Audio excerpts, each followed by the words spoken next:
Neoliberalism is responsible for wealth inequality, the growing gap between the very wealthy and very poor, and disappearing middle class.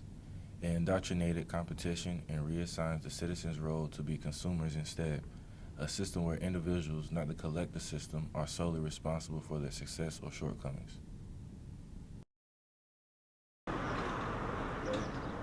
That's my friend's theme song. Whenever we're out, she's like, "Oh, we gotta get up."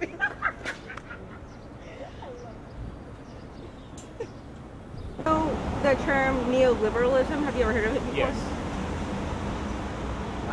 Do you know what it means? It's when your political stance is really far left, and it's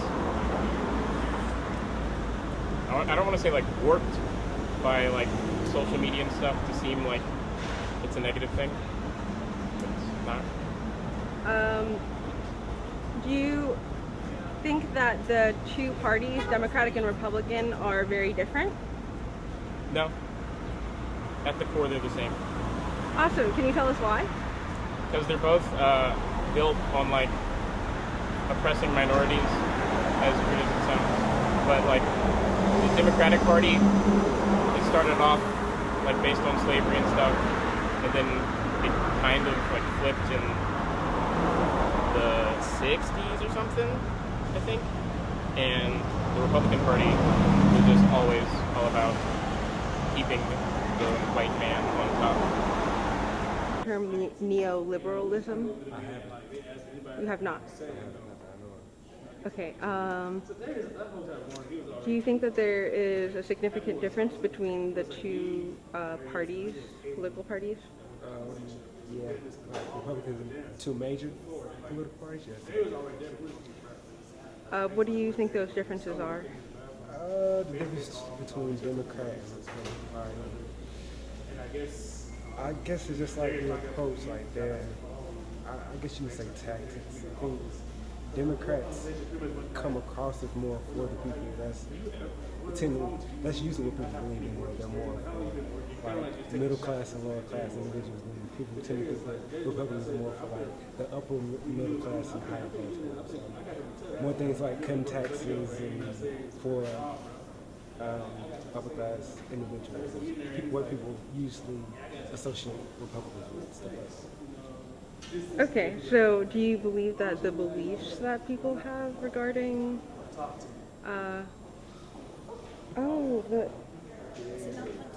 it is, okay.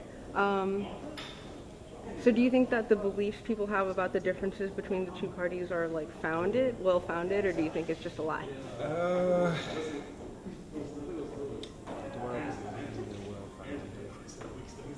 Actually, no.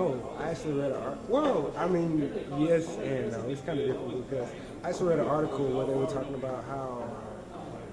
What was it? Oh, man. It was talking about how initially we didn't have taxes, and then they voted on taxes, and the Republicans were the ones who didn't want it. But the poor and the lower class, everybody wanted taxes. And initially it started off as the people who make the most money, the more wealthy individuals were being taxed more. And people like Republicans and higher class individuals telling them that it wouldn't last, and it ended up being turned around. So the people that wanted taxes were the ones who got taxed the most, middle class and lower class. I mean, it's kind of been like a switch. I mean, you can still tell that maybe Republicans want it more now, but it's kind of like middle class and lower class individuals kind of shot themselves in the foot initially, so it's kind of different. Do you know what neoliberalism is? Neoliberalism? Neoliberalism. Neoliberalism. No, I've heard of it. I never really know anything about it, really. Okay, do you think that there's a big difference between the two political parties? Democratic, Republican? Yeah. Yeah, it's a huge difference. Huge difference? What are the differences? What they stand for, political beliefs, their foundations. I guess mainly it's a whole left wing, right wing, where they stand on political stances, gun control, abortion. I guess you could say the main difference with that. I guess the target audiences of old white men, young, mixed ethnics, adults will be Democratic. So yeah. Okay, what about economic issues? Economic issues. I guess whenever I think of economic issues, I always think about like Reaganomics trickle down. I always think old white people want to tax less tax for the rich, and then the Democrats really want to like have more of a social S type, money for all, free tuition, you know. So yeah, I guess for as far I know. Okay.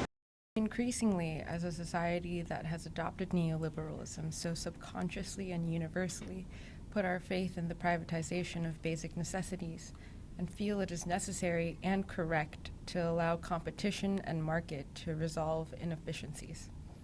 Since neoliberalism became America's dominant ideology, the cost of a college degree has increased by 1,120% since 1978. Unions have lost their power. The freedom for employed to collectively bargain for rights and benefits at the workplace has died.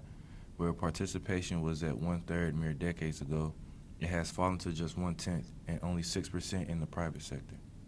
Biden triples the national debt from $900 billion from the time he enters office to $2.7 trillion by the time he leaves. People are often under the impression that the candidates during elections give us an actual choice, but in fact, media highlights only the social differences between their platforms, because their economic interests are all neoliberal, are all the same.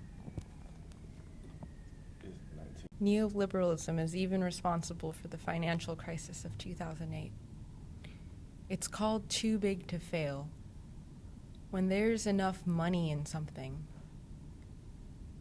according to neoliberalism, it is too big to fail.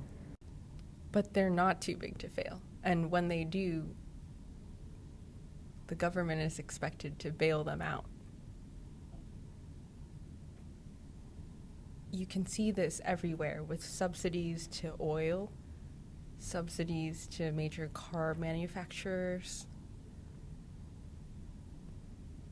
and of course, the bailout of Wall Street. There is hope. When FDR ushered in the last age of progressive America with the New Deal and all of its related policies, when the masses wait for policy to trickle down from above, they rarely get their best interests served. The people have to take action, and we have to represent ourselves to take our government and our country back.